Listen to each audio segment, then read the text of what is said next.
the plant noise.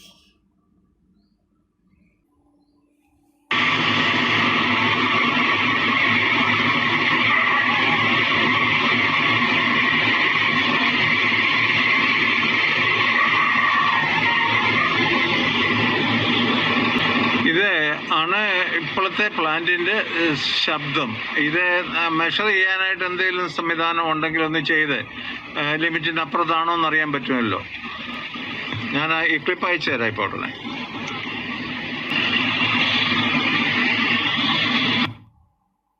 So that's Sadosi. So now we know we have captured both methods.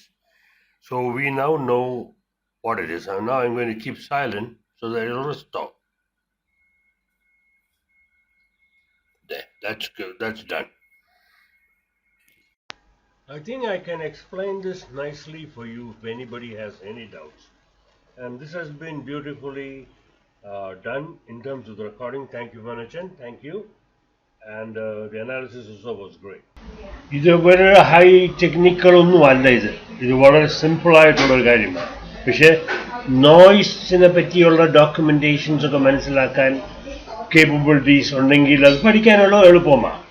ഒരു 10 minutes ഉണ്ടെങ്കിൽ അത് ആർക്കും മനസ്സിലാക്കാനുള്ള കാര്യമേ ഉള്ളൂ. അതൊരു വലിയ ഡിഫിക്കൽട്ട് ടോപ്പിക്കൊന്നും അല്ല. സിമ്പിൾ മാത്തമാറ്റിക്സേ ഉള്ളൂ ഇതിൻ്റെ അകത്ത്. ഇത് എങ്ങനെയാണ് ഇത് സ്കെയിൽ ചെയ്ത് കുറയുന്നത്, ലോഗരിതമെറ്റിക് സ്കെയിൽ ഉണ്ടെന്ന് യൂസ് ചെയ്യുന്നേ ഉള്ളൂ. ശബ്ദം ഉണ്ടാക്കി നോയ്സ് മെഷർമെൻറ്റ് ചെയ്യണമെന്ന് പറഞ്ഞു. PCB വന്നു. ഇതുവരെ നോയ്സ് മെഷർമെൻറ്റ്സ് അവർ സപ്ലൈ ചെയ്തിട്ടില്ല. 55 dB താഴെ ആയിരിക്കണം നോയ്സ്. ഭയങ്കരാകട്ടോ ചെവി തെറിച്ചു പോകുന്ന ഭയങ്കര എരപ്പ. എന്തോ എരപ്പാന്നറിയാവോ? ഭയങ്കര എരപ്പ.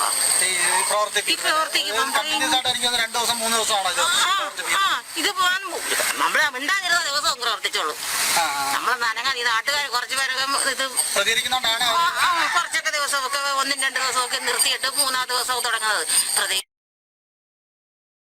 ഇതുകൊണ്ടാണ് ഈ പ്ലാന്റ് ഇല്ലീഗലാന്ന് പറയുന്നത്. കാര്യം they have not met any requirements meet ചെയ്തിട്ടില്ല.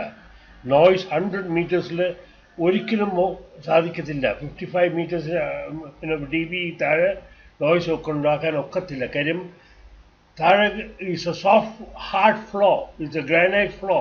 It is at A lower elevation. ഒരു സ്ലോപ്പാന്ന് വിചാരിച്ചോണം. വീടുകളെല്ലാം കരട് വീടും ഓൾ ദ ഹൗസസ് ഹയർ എലിവേഷനിലുള്ള വീടാണ്.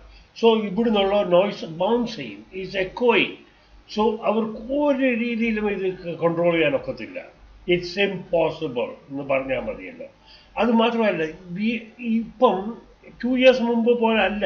വി ഹാവ് ഇനഫ് ഡോക്യുമെന്റേഷൻ ഇപ്പോൾ ഉണ്ട്. നമുക്ക് ഇതുപോലുള്ള പ്ലാന്റ് ഓരോ സ്ഥലത്ത് മെഷർ ചെയ്തിട്ടുള്ള ഡിസ്റ്റൻസ്, ഇൻക്രിമെന്റൽ ഡിസ്റ്റൻസ്. പ്ലാന്റിന് ഏറ്റവും അടുത്തുള്ള 130 dB ഒക്കെയാണ് സൗണ്ട്. അതെങ്ങനെ, how does the noise fall off every 20 feet, എങ്ങനെയാണ് അത് കുറയുന്നത്? There's a calculation also. ഇതെല്ലാം നമുക്കറിയാം ഇപ്പം.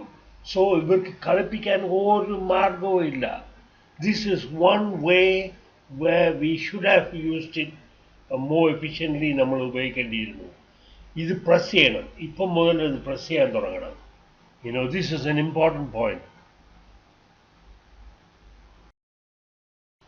ഇത് പ്രൂവ് ചെയ്യാൻ വലിയ എളുപ്പമാണ്. ഇത് വലിയ ഡിഫിക്കൽട്ടി ഉള്ള കാര്യമല്ല. ഇത് പ്ലാന്റിൻ്റെ അടുത്ത് മെഷർ ചെയ്യണമെന്ന് ആരും പറയുന്നില്ലോ. The customer is at the closest ഹോമാണ് റെക്കോർഡിങ് ആവശ്യപ്പെടുന്നത്. പണ്ട് 2 years മുമ്പേ അവർ വന്ന് മെഷർ ചെയ്തും കരട് വീടിൻ്റെ പെരിമീറ്ററിലാണ് മെഷർ ചെയ്യുന്നത്. അവിടെ വന്ന് മെഷർ ചെയ്ത് കഴിഞ്ഞിട്ട് ഇതുവരെ അവർ കാണിച്ചിട്ടില്ല നമ്മളെ. എല്ലാം എവറിഥിങ് ഈസ് ഓക്കെ എന്നാ ഒരു സ്റ്റേറ്റ്മെന്റ് മാത്രമേ കൊടുത്തുള്ളൂ. We did not see any reading, നമ്മൾ കണ്ടിട്ടില്ല. സോ RTI എന്ന് പറയുന്നതിന്റെ കാര്യം എന്നാ? This is what you need to do RTI for. This is what. Better still, forget about RTI. This you need to do.